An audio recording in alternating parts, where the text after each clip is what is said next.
So, quick one before we start recording and get going. Just want to let you know that I do apologise for last week, where I was just quite mean, I thought. But that was because we were against each other in Fantasy League, and I needed to remind you of your place in that area of expertise. You know what I mean? Like, so yeah, I'm really sorry, but I'm not sorry for absolutely battering you. Just want to let you know about that. No, I'm the excuse I'm using and I'm going to stick to throughout the course of the season is I have some influence over the Echo Fantasy Premier League because I'm co-host. So really, it's like a blind trust. I haven't removed my blind trust. It's multi-club. You're a satellite of Son of Chelsea. So, I'm a satellite Son of Chelsea. Okay, yeah. I see how it is. Right, yeah, cool. Yeah. I'll remember that for next time. So when I eventually do all right, we'll see. I mean, I'm playing Blue Day Pod this week, so it's going to be interesting to see. Do you want to go through? Can I go through my? I mean, I've on my Substack, I've been sort of going through like my selections each week, and it all went wrong the moment Palmer was removed from the first team before the West Ham game, and it never really recovered. But I've brought in Timber, I've brought in Matthias Cunha, I've brought in who else did I bring in? Was that Semenyo? I've brought in Semenyo, who I probably should have selected from the off, to be honest. So yeah, we're Ruben Amorim fiddling with the tactical board as the rain lashes down in Grimsby. That's how my FPL is going so far. Jose Mourinho's just been sacked, so I think he might replace me. Yeah, from Fenerbahce. Oh, that's interesting. Here's I've got a funny feeling he's going to go to Forest. Well, yeah, like it's either Forest or West Ham for me. God, I couldn't imagine him at West Ham. Not with that ownership and how they're structured at the minute. He's going to go to Forest. 100% going to go to Forest. And that's going to go tits up in a couple of months. And here's the thing. We're not a Premier League pod, but Forest versus West Ham this weekend. Yeah, exactly. But if you do want to hear more stuff about the Premier League, make sure you head across to Frisco. So there'll be a link to that down below. And obviously as well, there will be a link to Fresco. Look at that. But there's also going to be a link down to the Fantasy League for the Chelsea Echo. I probably should go through it quickly, Dan. If I just go through it. I am currently in the Chelsea Echo League 20th. Are you even in it? I may need to add myself to it. You probably should. Yeah, I'm currently sat in 20th in the Echo League. So there's a lot of people that are a lot better than me. Teams under my Cucurella is 12th with 111 points in terms of the big names in the league. Benny Esther, good old Ben Dweller, is currently sat in 5th with 127 points. And Lorch, who sits behind me at Chelsea, is 3rd with 137. But Jay Smith with Wirt's Behaviour, awful name, is top with 147 points. So I've got some work cut out. And obviously we'll leave a link to the Canada League as well, of which I am 737th, but I've gone up in the league. So we're working our way through it. It's doing okay. Dan's just going to give up on fantasy football in December probably. I've got too much riding on it now after talking about it too much to do it. But ladies and gentlemen, and everyone in between, welcome to the Chelsea Echo podcast. It is your preview of Chelsea versus Fulham, a 12:30 kickoff on Saturday, an early lunchtime kickoff. I do like those. The rest of the weekend is for you. But before we do get into that, there are some little bits of housekeeping that we need to go through, and that does include transfers and, of course, 2 cup draws for us to discuss. So, Dan, where do you want to go first? Do you want to go for the cup draws, or do you want to go for the transfer news? Let's get the transfer stuff out of the way first. That okay. Seems, can we rip that off like a plaster? Because I'm really upset right now. Really I understand why. I think in reflection, is it the end of the world? Probably not. But yes. I think that given Chelsea had seemingly, or at least from the initial reaction and kind of perspective of just seeing how it's all gone with Simmons, it's a weird one. Like, I do just find it bizarre that it's a bit, in some ways, it could be seen as another Magnon this summer, where they've clearly put some groundwork into the player, and the player has clearly got an indication of Chelsea's interest in the player. And then at the final hour, Chelsea have just moved on.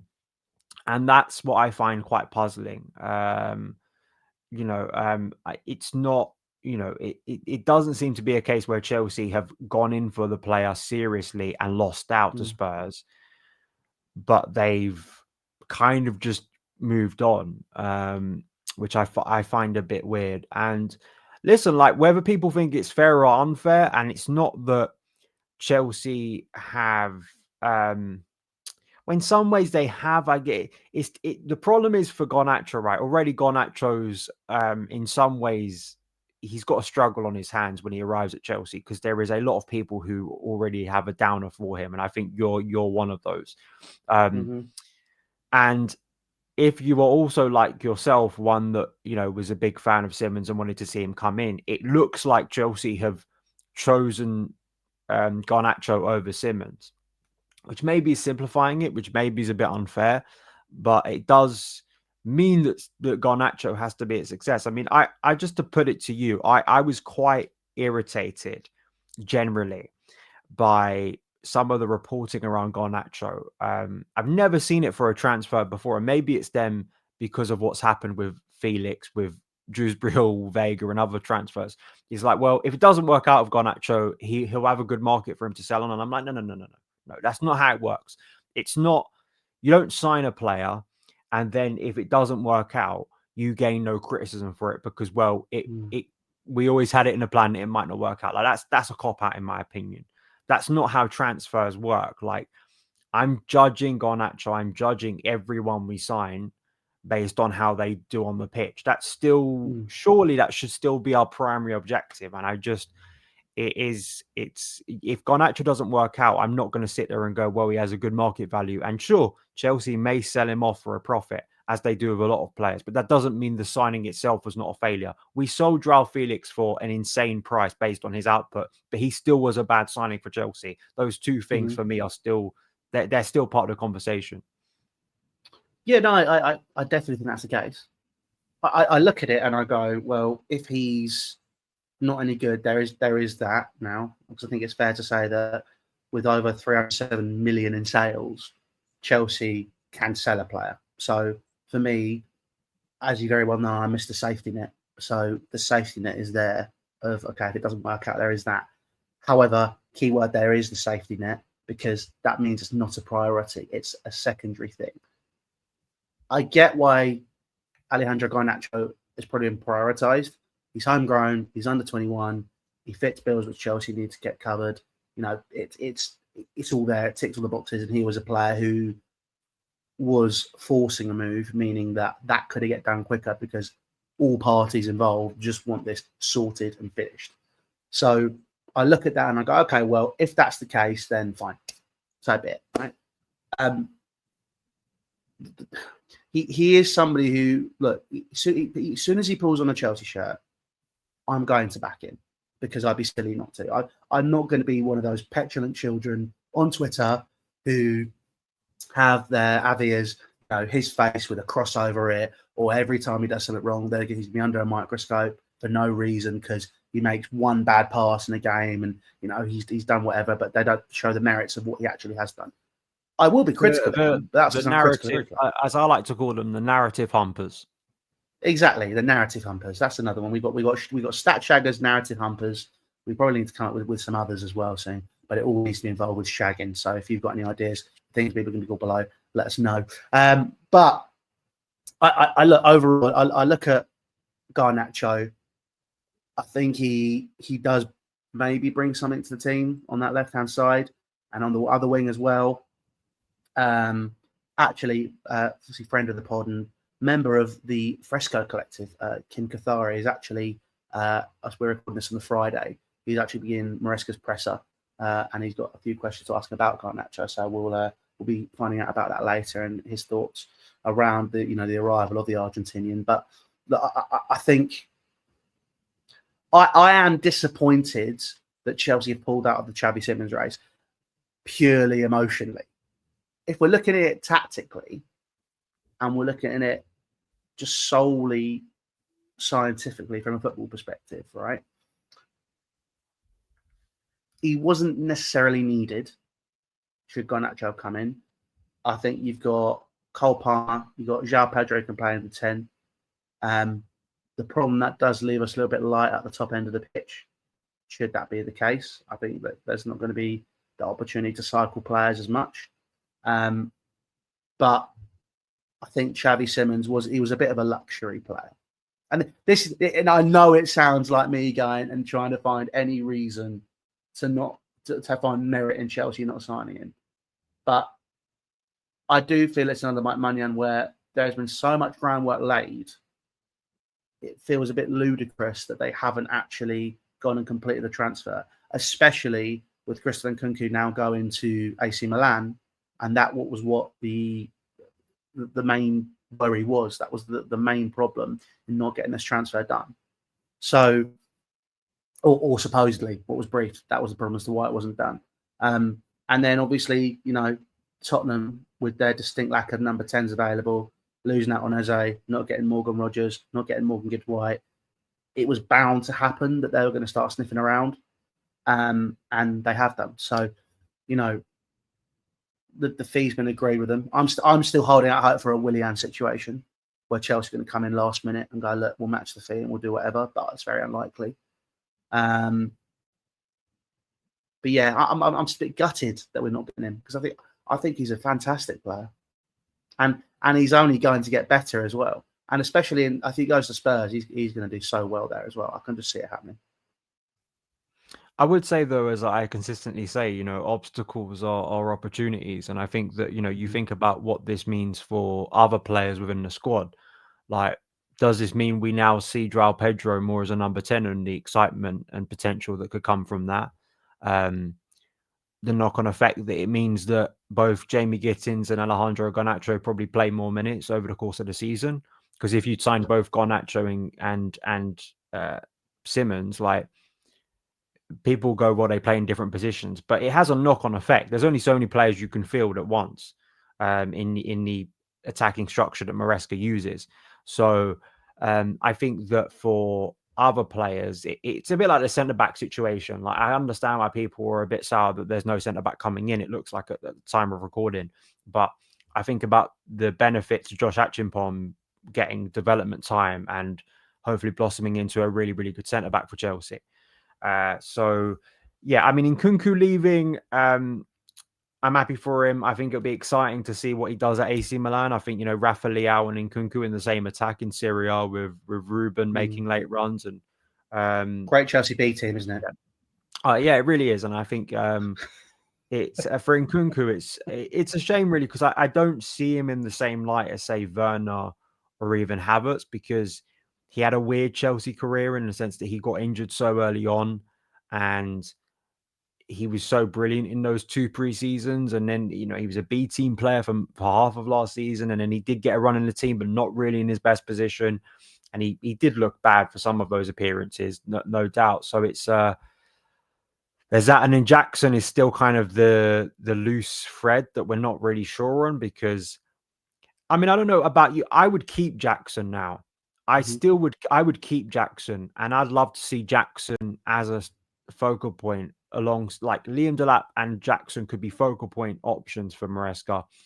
And then you have João Pedro who can play off them, but then can also play as a number 9 if you want him to as well.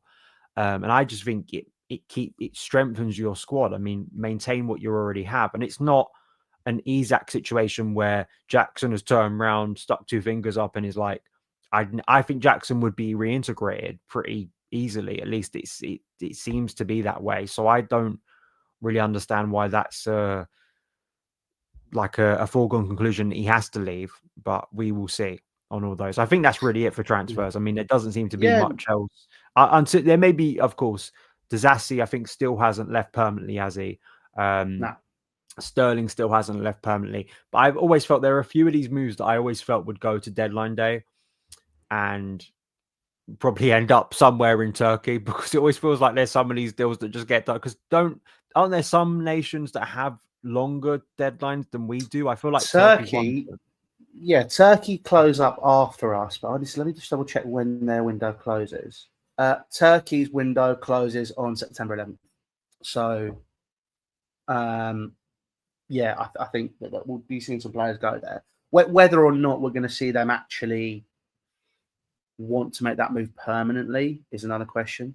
I think you've got Ben Chilwell's another one to think about as well, who personally I still think with Chelsea's left back situation and centre back situation, I consider reintegrating just to be part of the squad. Because I think his contract runs out this season as well, I think. So it's just a case of just, see what happens there. Might be worth double checking that. Obviously, Alexander Zassi, I think he'll go. I think Bournemouth are really interested in him. So if Bournemouth want him, they can have him. He's a fantastic centre back. He's the best I've ever seen play football. So I highly recommend they sign him. But yeah, that is it for transfers, really. Nothing particularly special going on. Xavi Simons, I still remain incredibly sad about. Very sad. But yeah, it's going to be interesting to see how that develops and if he does still potentially come to Chelsea. But we should probably move on to the two cup draws that Chelsea were part of. One was Chelsea's return to the Champions League, and the other was more important because we got Lincoln away, and Chelsea never ever get lower league opposition in cup draws away from home, and I'm very excited about that. Wasn't it? I feel like it was maybe Walsall away was the last time we've had a draw in the League Cup of this kind of ilk away from home. Walsall, wasn't it Strawberry Town? No, that was the year before. I think Walsall was.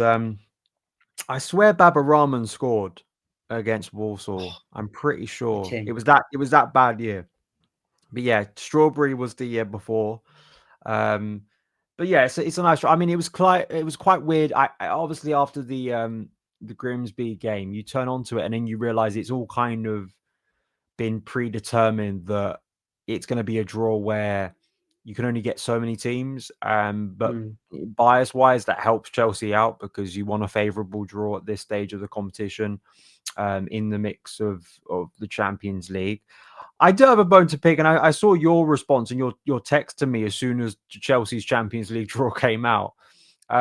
Okay. I love that draw. I love the draw. I was sat there thinking like this is why we're back in the big time. This is the point of being in the Champions League. And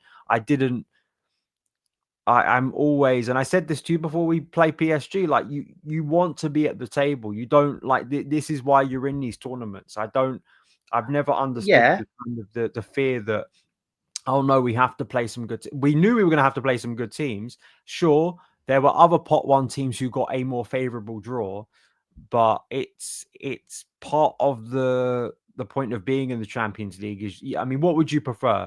Barcelona at home, Ajax at home, just looking at home games, but obviously Bayern away, Napoli away. Would you prefer that on a Tuesday or Wednesday, or Legia Warsaw on a Thursday? I get that. I get that, and I agree. However, all I'm saying, right, is that I think when I look at the sides that other teams are facing and their draws, I feel we have got a significantly more difficult draw. And I worry about how, especially, by the way, we just talked about all the opportunities for all these other players like Josh Hutchinson or whatever to come through. How defensively, I don't think Chelsea have the quality to deal with these teams. Personally, how many in that you're talking about? I think you're talking about maybe two of the 8 are ones that Chelsea can lose. I think the rest Chelsea are, even without Colwell, I think Chelsea can compete in all those games and win a lot of them. But Barcelona, I don't think will win that. Bayern, I don't think. Actually, Bayern maybe. They're not the same Bayern that they were a couple of years ago. I'd flip it around the other way. I think we've got a better chance of beating Barca at home than we do Bayern away. I think Ajax will be an interesting game. I think we'll beat them, but it'll be an interesting game just to sort of see certain elements of it. Ajax Atalanta. Are not the Ajax the last time. I mean, if you got to think of, and to be fair, most of that team had been ripped out by the time we'd faced them, but it's not the Ajax that has Hakim Ziyech. It's not the Ajax that has Matthias de Ligt and God, so many of those players actually didn't turn out to have great careers. The 2019 Ajax team that everyone got excited about. Yeah, I mean, we've obviously the Jarell Hato move is obviously narratively. Benfica are an interesting one because they're a very durable Champions League team. Like they're one that usually get to the knockout stage and usually have at least one or two good results in the early phase of the competition. So I'm not saying that there isn't any other game that could prove difficult. I mean, Napoli individually have some wonderful talent, but I think that, you know, this is why you build the squad you build, and this is why Chelsea are in this tournament and why you want to be in this tournament. And as I think I said to you, that like, look at where PSG ended their. I mean, PSG have a worse draw than we do, and they just won the whole thing.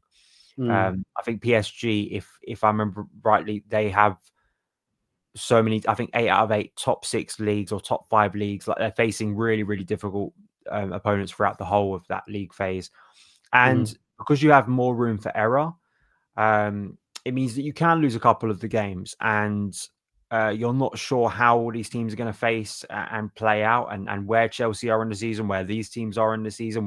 We haven't even had it finalized what order of fixtures we're going to get. So until we see that, which I think is going to be Saturday, I'm excited. I think it brings an absolute challenge, but there's no getting around it. If Chelsea want to be a successful team, they're going to have to cope with doing both Premier League and Champions League. There's no escaping it. And I think that maybe in some ways you'd want to face these teams earlier in the season, right? Like PSG were a great example last year. Arsenal beat PSG at home quite easily in the league phase because they hadn't really assembled a team that was as cohesive, as brilliant, as switched on as they were in the knockout stages. So Chelsea actually may hit some of these teams at a point where they're not at their best than you would in the knockout stage over 2 legs. So it's an exciting adventure. It will be a challenge, and I think the biggest challenge will be rotation for Enzo Maresca. Absolutely, that he's not going to have the privilege, and we knew this even last season. We knew we're never getting a situation again in the European competition.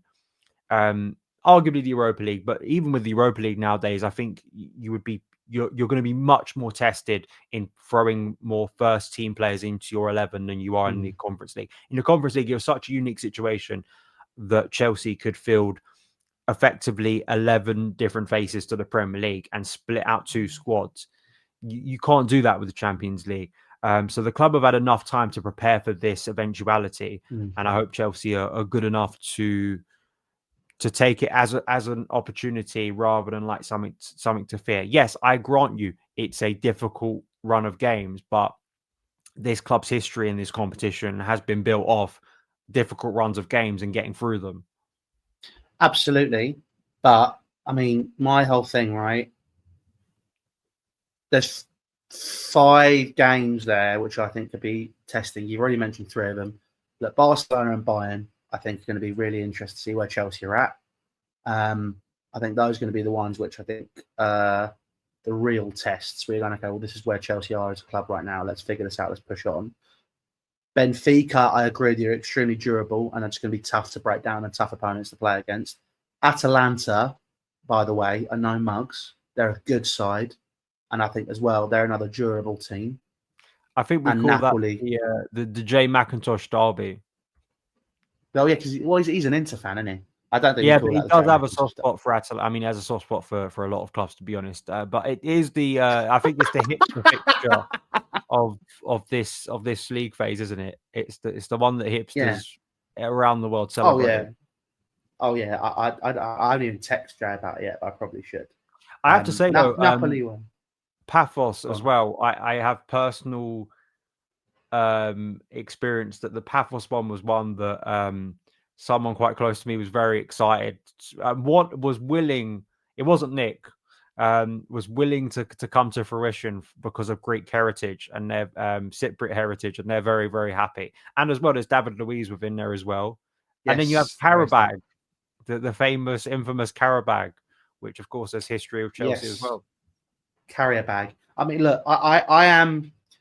Karabag is going to be a difficult one as well because dependent on where that is, that travel is going to be a killer. because, like you're saying, we don't have the opportunity to adjust as much. Look, I think there's at least. I think we'll beat Ajax. I think we'll beat Paphos. I think we'll beat Karabag, but I think it'll be it's the knock-on effect that I worry about. Napoli, I worry about a lot. Atalanta, I think we'll beat, but it'll be a tough game. And then Barcelona and Bayern are two which I'm really, really worried about. Purely because, look, I think because of the amount of points you need to be guaranteed to not play that extra game, Chelsea can only really afford to lose one game. Really. If that. And then I think then when it comes to that knockout phase in between the actual knockout phase and the league phase, I am a bit worried about that. So it's an extra game with Chelsea probably, to be honest, with the build-up of games from the Club World Cup as well, with the League Cup, with the FA Cup, with all these extra games. Excuse me. I do think that Chelsea are going to be, there's going to be a point this season where we're going to struggle. And I am very worried it's going to be our traditional November, December sort of time where Chelsea are going to be looking at the build-up and slightly worried. But obviously, we'll have to see what happens with that. So for all of those that have been living under a rock, this is the draw for Chelsea. Barcelona, Bayern Munich, Benfica, Atalanta, Ajax, Napoli, Paphos, and Karabag. Are we going to go to any of these? The away from home ones. Home ones, obviously, we're going to. But the away ones, we're going, right? We'll see. We'll see. I'll see what my mortgage says. Sell a kidney, Dan. You don't need to. Yeah, it's fine. We'll be all sorted. But yeah, that is that. I mean, the other draw to obviously is Lincoln away, which we'll go to that shortly. All right, it's Lincoln. It's down the road. Yeah, down the road. It's only 10 minutes down the road. It's a 10-minute drive. It's not that far. I want to do a lower league away. I really do. So it'll be interesting to see how that all goes. But that is the Champions League draw. That is the draw for the League Cup. Obviously, let us know your thoughts down below on what you think is going to happen for Chelsea in these competitions. Do you think I'm being a little bit too harsh and a little too nervous? Or do you think Dan is being far too positive? I think it's the latter. But we shall move on swiftly to the Premier League weekend. Chelsea 12:30 kickoff against Fulham. Of course, is a pretty big game for Fulham, apparently. It's a West London derby. I was on at 3 o'clock this morning. Obviously, it was recorded last night. I was on TalkSport with Paul Ross and Jack Kelly from Fulhamish, and we were talking about the game. And it's apparently, according to both them, it's a massive derby. I personally don't feel that way. But it's going to be a game which I think is going to be important for Chelsea for different reasons, Dan, right? Yeah, obviously, after the anticlimactic nature of the Palace game, we need to start winning at home. You want to see what worked so well against West Ham kind of continuing in this game. And yeah, Fulham are an interesting outfit, I think, with Marco Silva, in the sense that I think tactically they're very shrewd. I think they're a very stubborn team. I think they're quite an awkward team.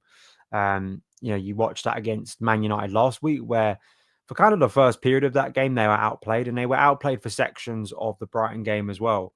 But they're a team that stick in games a lot. They're a team that are very hard to put down because they don't concede many goals. They maybe don't score many goals as well. It's why they are so established Premier League mid-table at this point. So it's an awkward one because, I'd be quite shocked if Chelsea rock up and absolutely blitz Fulham. I don't think that's going to happen. But it's a game Chelsea absolutely need to win, to go into the international break feeling confident. It was one of the worst games last season for Enzo Maresca. I think tactically, it was one of his worst games at home to Fulham. Historically, of course, it was the first time they won at the Bridge for years and years and years.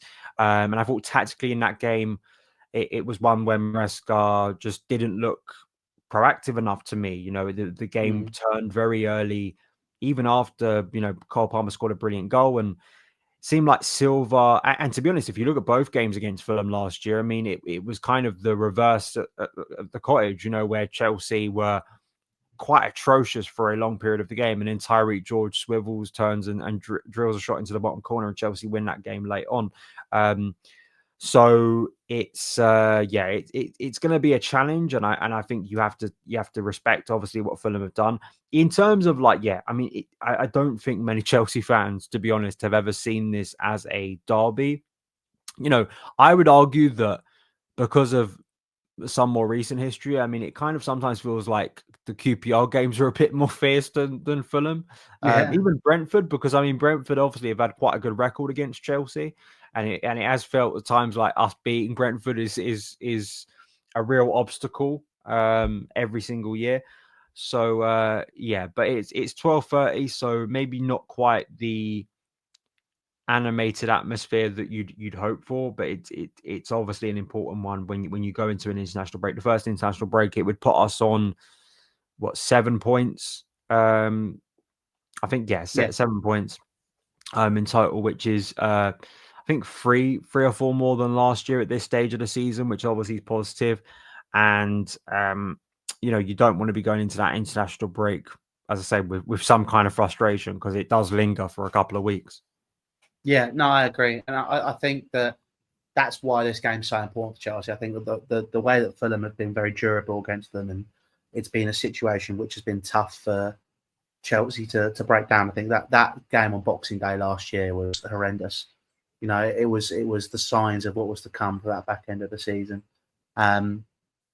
So I think it's going to be interesting to see what's going on with that. And obviously, previous season as well, and the season before, under Graham Potter and then under Pochettino, Fulham seem to have this bit of a hoodoo over Chelsea. So I think realistically, Chelsea need to make the most of this opportunity, really take the game to Fulham. I think we've got the players to do so. Obviously, speaking yesterday with Jack, it was very clear that Fulham fans and Marco Silva are very unhappy at the minute with their lack of business in the transfer window. And I think that is something which will work to the advantage of Chelsea, realistically as well, potentially with some outgoings as well. Raheem Sterling obviously was linked with a move earlier in the window, so maybe that could still happen. But yeah, look, I think that Chelsea realistically need to go into this game and give Fulham both barrels. I know that maybe then against United, when people were talking about that game, it was very much a case of, it was a tough one, and they were just they're a bit more difficult to play against, far more difficult to break down, yada yada yada, etc. etc. etc. Fulham are just naturally very, very difficult. So I'd like to think that we can take them on. I do worry about the physicality in midfield. I think Lukic could be a bit of an issue there. And obviously Calvin Bassett, Joachim Anderson. I think Chelsea need to go with the same mentality that they went into the West Ham game with. And I'd like to see Liam Delap as the physical presence to try and occupy those centre-backs. I think that'll be really important, especially with no Cole Palmer. It's unknown, isn't it? We're recording this quite early Friday morning, so it's hard to know what's the situation with Cole Palmer. Even if Palmer could play, I'd prefer them wait with Palmer. You don't need to rush him back. And I agree with you tactically, absolutely. You maybe don't have to do it every single week, but I do agree that when you've got more physical centre-backs, you now have that ability that you didn't have last year of a real kind of traditional focal point who can kind of pin those centre-backs and allow others to come into play, which is, I think, what we saw brilliantly with Liam Delap last week against West Ham. Yeah, there will be some tax from West Ham in terms of playing a team that actually is interested in defending set pieces and is going to track their runners a bit more at the back post, and as a goalkeeper that probably isn't going to flap as much. So it's not going to be as easy for Chelsea as it was. I don't, listen, I thought Chelsea played some brilliant football last week, but we know how absolutely atrocious West Ham are at the moment. So it's not going to be as free flowing and easy. I thought the start Chelsea made to both Premier League games needs to improve. Our start against Palace wasn't that great, and we never really got going against Palace. West Ham, I don't know if the Palmer injury disrupted things a little bit before kickoff, but it seemed like Chelsea didn't really get going in that game till about 10-15 minutes into it, and then obviously took command. So you can't really keep doing that, having those slow starts. So I'd like to see Chelsea come out of the blocks a lot faster in this game. Yeah, no, I agree, and that is something which I think has been a weakness for Chelsea for quite a long time now. I'd argue Frank Lampard, first time Frank Lampard onwards, Chelsea have been a little bit slow in some of the ways they start. So hopefully that's something that can be rectified this season. But before we wrap up, Dan, we probably should do the Echo 11 because I think that's very important. And I feel like there will be some disagreements with you and me potentially in this. Let's just start in goal. I mean, Robert Sanchez in the West Ham game. We didn't discuss it, to be fair. Do you think that people were a little bit harsh on that wonder goal from Lucas Paqueta, or do you think that realistically Sanchez should have done better? I think Sanchez should have done better, and I'm someone who has got increasingly annoyed in recent years when a wonder goal happens and it's a brilliant strike that people overanalyze the goalkeeper. However, when you look at the direction of travel of that ball and specifically what Sanchez decides to do with his arms, it doesn't look great. It really doesn't. In the end, it didn't really matter. I think fundamentally that Sanchez is going to be number one, right? Like that's the direction Chelsea have gone in once again, and it isn't going to change until next summer. So yeah, it's something that I just hope that the problems of Sanchez are mitigated. Those kind of ones, I guess, yeah, Paqueta, and maybe as well, Paqueta takes a shot that you aren't really prepared for. Like you're sort of thinking from that distance, is he really going to take a shot on, or is he going to look for a pass? Structurally, that goal wasn't just a case of we were set up really good, and then a player took a strike from distance, and our keeper flapped it. It was a case where Esteval loses the ball poorly. Chelsea, there's a lot of space for Paqueta to run at, and then that opens up the room for him to take a shot. So it'd be silly to say it was just Sanchez on that goal, but I do think he should have done better. Yeah, no, I agree. I think that's one thing which when a lot of Chelsea fans were kind of going for him in that game, I did feel a bit sorry for him because I agree that there was a lot of factors that were involved in that goal. And like you said, he's guaranteed them on, so he's going to start. I think the back four, that remains the same, or would you change it and put Reece back in at right back? It depends. I mean, I think Reece should come in to this game. I think that there will be maybe a bit more concern. The problem you've got, right, is if Reece comes back in and plays more of an inverted role, which he can naturally do, you then ponder about, say, Esteval. I think Esteval was aided by the fact that you had Gusto providing that whip, so he could drop deeper and he could move kind of into kind of a right attacking midfield role rather than a natural winger. And that's, you look at the build up to the goal that he assists, the third goal for Enzo Fernandez. It really is a case that Gusto is really wide on that touchline, and Esteval moves kind of inside, and then he dribbles past a few players, and then of course sets up Enzo Fernandez. But then I look at it and go, well, I think that Reece, why can't Reece play that role? But I just wonder whether, mate. Yeah, but then I also wonder whether Reece will come back into this game because he didn't play last week. It's at home. Maybe there's a bit more concern about Fulham's just overall threat and ability to be a little bit smarter in transition than West Ham are. Because West Ham don't really have a lot of speed, it feels like, in transition. So Chelsea could kind of be a little bit more adventurous and get further up the pitch and leave maybe a bit more room than they can against other teams. Because you knew that West Ham weren't going to be able to capitalize on it that much. So yeah, I think Reece will probably come back into this game. But then it's always the question of, against a team that sit deep, I'm always then pondering. It was my frustration when Gusto came on against Palace that he remained an inverted fullback, and I was like, no, I think whenever Gusto's on the pitch, I just think he should be an overlapping wing back, because I just think it works. Yeah, it just works a lot. Him as a player, it works a lot better, and I think for Chelsea in those situations, it just is more productive. because I think it's a bit of a waste. I think Gusto I just don't think it's a role he's good at. I don't think it works for his game. I think it gets him into areas where he's less effective. So you have to commit to one of them. You can maybe change during the game.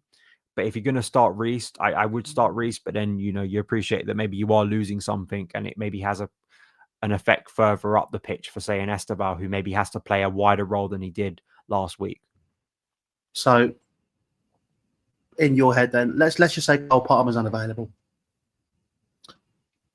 Who are you starting?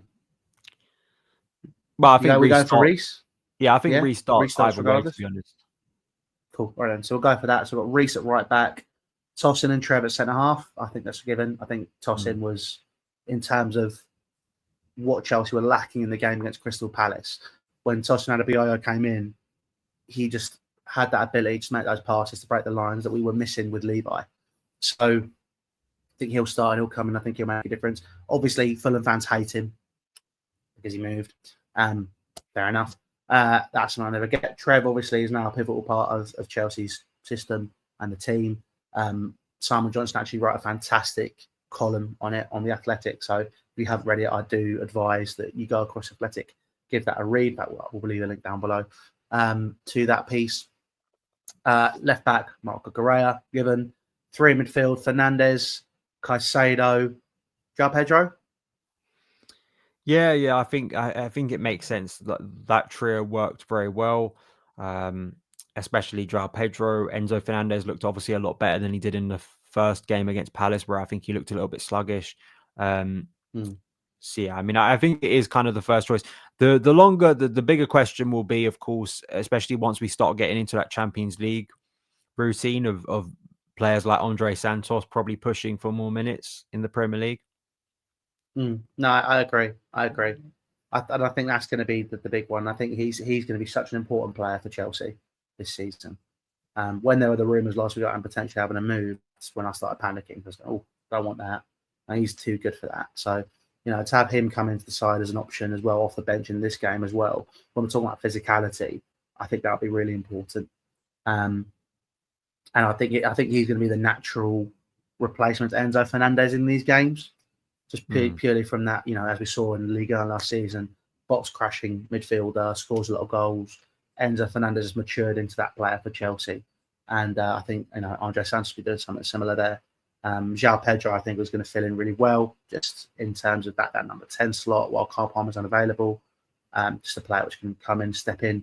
Obviously, no Xavi Simons. That's definitely going to be the case now, because now, as we record, there's a lot of stuff that's gone on with this.